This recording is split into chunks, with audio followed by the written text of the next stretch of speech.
छात्रों good morning. Online class में आपका स्वागत है। इसके पहले हमने जो है समान लचीले संयोजी उत्तक के बारे में चर्चा किया था या हम लोगों ने पढ़ा था।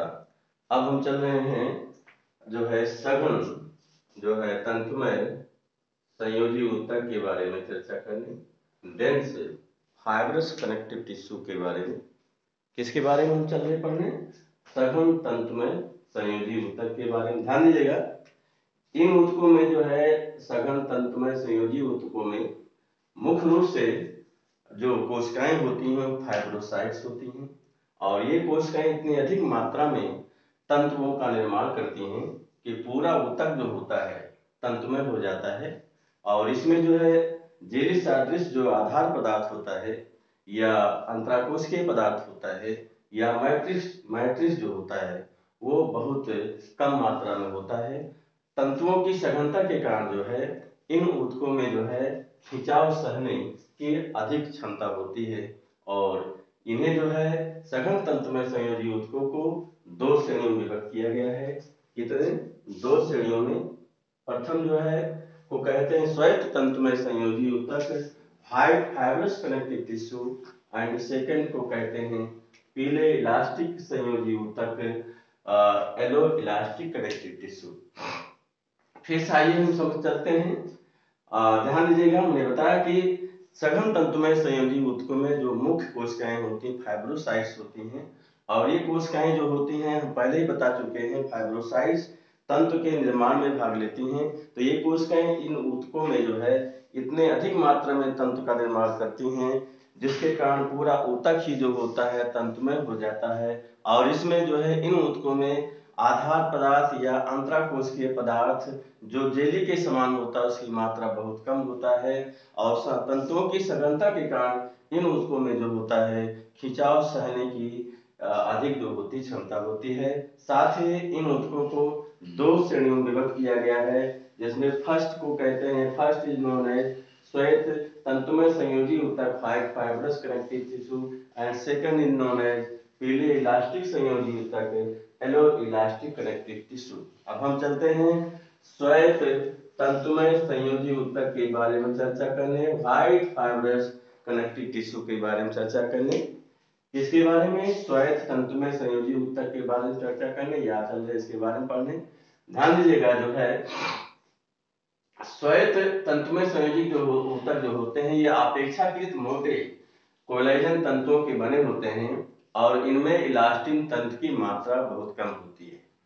श्वेत तंतुमय संयोजी जो ऊतक जो होते हैं ये अपेक्षाकृत जो होते हैं मोटे कोलेजन तंतुओं के बने होते हैं, लेकिन इनमें इलास्टिन तंतु की मात्रा जो होती है इलास्टिक तंतु की मात्रा बहुत कम होती है, और इन्हें जो है दो श्रेणियों में विभक्त किया गया है। कितने?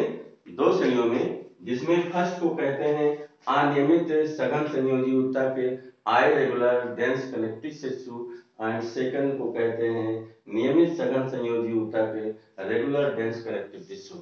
आइए अब चलते हैं हम जो है अनियमित जो है सघन संयोजी ऊतक के बारे में चर्चा करने। ध्यान दीजिएगा, अभी हमने बताया कि श्वेत तंतुमय संयोजी जो ऊतक होते हैं श्वेत अपेक्षाकृत मोटे कोलेजन तंतु के बने होते हैं। ध्यान दीजिएगा, तो अनियमित सघन संयोजी ऊतक जो होते हैं त्वचा की डर्मिस, अस्थियों यौन उपास्थियों के आवरण, पेशियों एवं तंत्रिकाओं के आवरण तथा शिशन, वृक्कों, यकृत, वृषणों, नेत्रगोलकों, रुधिरवाहिनियों, ग्रंथियों एवं अन्य कई अंगों के तंतुमय खोलों में कोलेजन तंतुओं के गुच्छे के रूप में एक त्रिविम जाल सा बनाते हैं। इसीलिए इन्हें जो होता है अनियमित सघन संयोजी ऊतक कहते हैं। फिर आइए ध्यान दीजिएगा, अनियमित सघन संयोजी ऊतक जो होते हैं त्वचा की डर्मिस, अस्थियों एवं उपास्थियों के आवरण, पेशियों एवं तंत्रिकाओं के आवरण, शिशन, वृक्कों, यकृत, वृषणों, नेत्रगोलकों, रुधिरवाहिनियों, ग्रंथियों एवं अन्य कई अंगों के तंतुमय खोलों में कोलेजन तंतुओं के एक गुच्छे के रूप में एक त्रिविम जाल सा बनाए रखते हैं। सेकेंड आइए, जो है नियमित सघन संयोजी ऊतक रेगुलर डेंस कनेक्टिव टिश्यू के बारे में ध्यान दिएगा। नियमित जो है ये सघन संयोजी ऊतक का चित्र है जिसमें कोलेजन फाइबर्स दिखाए गए हैं, और ये दूसरा जो है रो ऑफ फाइब्रोसाइट्स, यानी फाइब्रोसाइट कोशिकाओं की जो है ये पंक्तियां दिखाई गई हैं। तो आइए नियमित सघन संयोजी ऊतक के बारे में देखते हैं क्या है। ध्यान दीजिएगा, ये ऊतक जो होता है, ये भी जो होता है पूरा, क्योंकि ये सघन संयोजी ऊतक का ही प्रकार है, ये भी कोलेजन तंत्र का बना होता है। तो ये पेशियों को परस्पर या हड्डियों से जोड़ने वाली मजबूत सफेद सी जो है कंडराओं एवं हड्डियों को परस्पर जोड़ने वाले अधिकांश स्नायु या लिगामेंट्स में कोलेजन तंतुओं के परस्पर सटे समानांतर गुच्छे के रूप में होते हैं।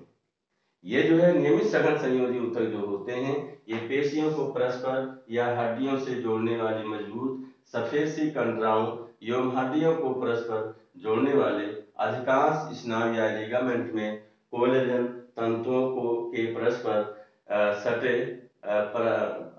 सटे समानांतर गुच्छों के रूप में होते हैं। आइए ध्यान दीजिएगा, ये जो है नोट में हमने लिखा है कि इनकी क्या विशेषता है। इन ऊतकों के कारण, क्योंकि इसमें तंतुओं की संख्या अधिक होती है, इन ऊतकों के कारण जो है कंडराओं एवं स्नायु में जो होता है पेशियों के संकुचन एवं हड्डियों की गति का खिंचाव सहने की क्षमता होती है।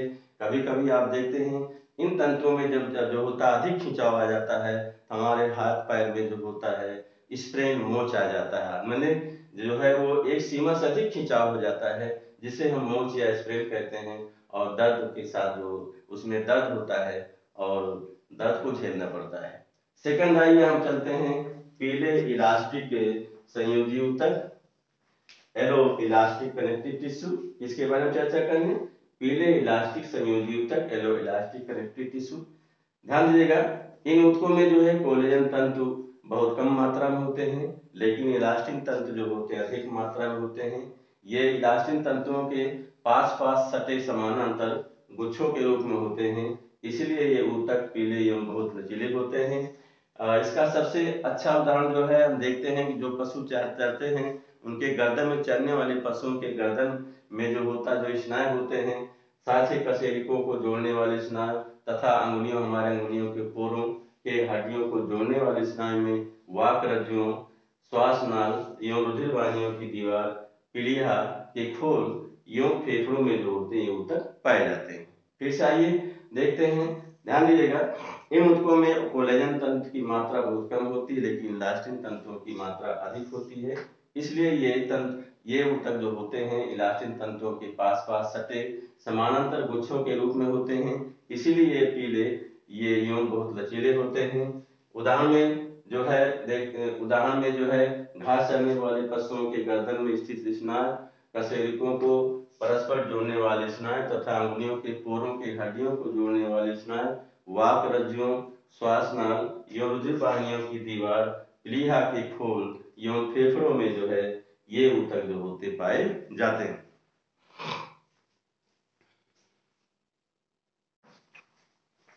छात्रों, अब चलते हैं विशिष्टीकृत संयोजी ऊतक या स्पेशलाइज्ड कनेक्टिव टिश्यू के बारे में चर्चा करें। इसके पहले हमने जो है सघन तंतुमय संयोजी ऊतक के बारे में चर्चा किया था। तो अब हम चल रहे हैं विशिष्टीकृत संयोजी ऊतक स्पेशलाइज्ड कनेक्टिव टिश्यू के बारे में चर्चा करने। ध्यान दीजिएगा, ये ऊतक जो है ये 4 प्रकार के होते हैं। विशिष्टीकृत संयोजी ऊतक कितने प्रकार के होते हैं? 4 प्रकार के होते हैं। नंबर 1 रंगा या बाणक संयोजी ऊतक, पिगमेंटेड कनेक्टिव टिश्यू। दूसरा जो है सेकंड वसीय संयोजी ऊतक, फैटी या एडिपोज कनेक्टिव टिश्यू। थर्ड जालमय या जालिकावत संयोजी ऊतक, reticular connective tissue. And fourth श्लेष्मिक संयोजी ऊतक, म्यूकस कनेक्टिव टिश्यू। तो इस प्रकार से कितने प्रकार के ऊतक होते हैं? 4 प्रकार के। रंगा संयोजी ऊतक, पिगमेंटेड कनेक्टिव टिश्यू। सेकंड वसीय संयोजी ऊतक, फैटी या एडिपोज कनेक्टिव टिश्यू। थर्ड जालमय संयोजी ऊतक, रेटिकुलर कनेक्टिव टिश्यू। फोर्थ श्लेष्मिक संयोजी ऊतक, म्यूकस कनेक्टिव टिश्यू। आइए चलते हैं हम जो है अब रंगा संयोजी ऊतक के बारे में चर्चा करने।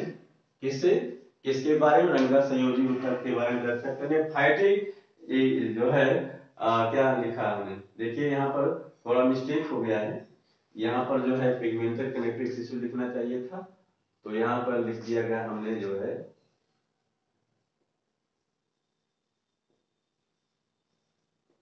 Pigmented connective tissue.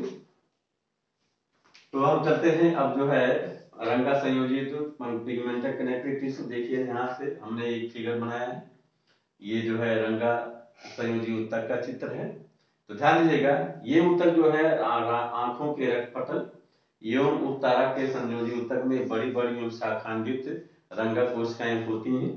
इनके कोशिका द्रव में अनेक काली, भूरी, सुनहरी या सफेद या नीले रंग की बाणक कणिकाएं पाई जाती हैं। रंगा कोशिकाओं के अतिरिक्त इसमें इलास्टिन तंत्र एवं लिम्फोसाइट कोशिकाएं भी होती। ध्यान दीजिएगा, ये जो है रंगा संयोजी ऊतक का जो है चित्र है। तो ध्यान दीजिएगा, इसमें शाखान्वित, ये यहाँ लिखा है इलास्टिक फाइबर, ये लचीले तंतु हैं। यहाँ लिखा पिगमेंटेड सेल्स, ये बाणक कोशिकाएं हैं। फिर समझिए, ये ऊतक जो है आंखों के रक्तपटल एवं उपतारा के संयोजी ऊतक में बड़ी एवं शाखान्वित रंगी कोशिकाएं होती हैं और इनके कोशिका द्रव में अनेक काली, भूरी, सुनहरी या कह सकते हैं सफेद या नीले रंग की बाणक कणिकाएं होती हैं।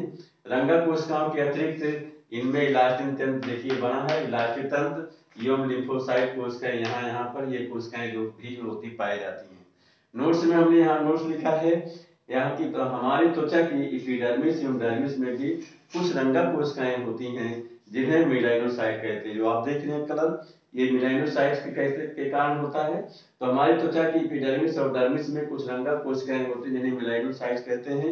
इनमें जो बाणक बनता है उसे मेलानिन कहते हैं, अर्थात इनकी मेलानिन बाणक जो होता है एपिडर्मिस के आधार में स्थित मेलानोब्लास्ट नामक कोशिकाओं में बनती है।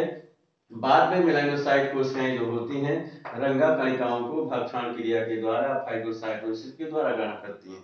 फिर सही नोट में, त्वचा की एपिडर्मिस एवं डर्मिस में कुछ रंगा कोशिकाएं होती हैं जिन्हें मेलानोसाइट्स कहते हैं। इनमें जो है मेलानिन नामक बाणक बनता है जो एपिडर्मिस के आधार में स्थित मेलानोब्लास्ट नामक कोशिकाओं में बनता है। बाद में मेलानोसाइट रंगा कणिकाओं को भक्षण क्रिया के द्वारा जो होती ग्रहण कर लेती हैं। नेक्स्ट आइए चलते हैं वसीय संयोजी ऊतक के बारे में चर्चा करने, यानी फैटी या एडिपोज टिश्यू के बारे में चर्चा करने। किसके बारे में? वसीय संयोजी ऊतक, फैटी या एडिपोज कनेक्टिव टिश्यू के बारे में चर्चा करने। ध्यान दीजिएगा, जो है ये ऊतक जो है स्तनधारियों की त्वचा के नीचे, यानी हमारे त्वचा के डर्मिस एवं अधस्त्वचीय ऊतक, आंत्रयोजनी, वृक्कों, हृदय एवं नेत्र गोलकों के चारों ओर, गर्दन एवं वंक्षणों के आसपास, उदर के निचले भाग, नितंबों माने बटक, नितंबों, जांघों एवं कांख में पाया जाता है। और यह पुरुषों में शरीर के कुल भार का 25% तथा स्त्रियों में कुल भार का जो है 20% भाग बनाता है। आइए फिर समझिए, ये जो है देखिए यहाँ 20% होना चाहिए था।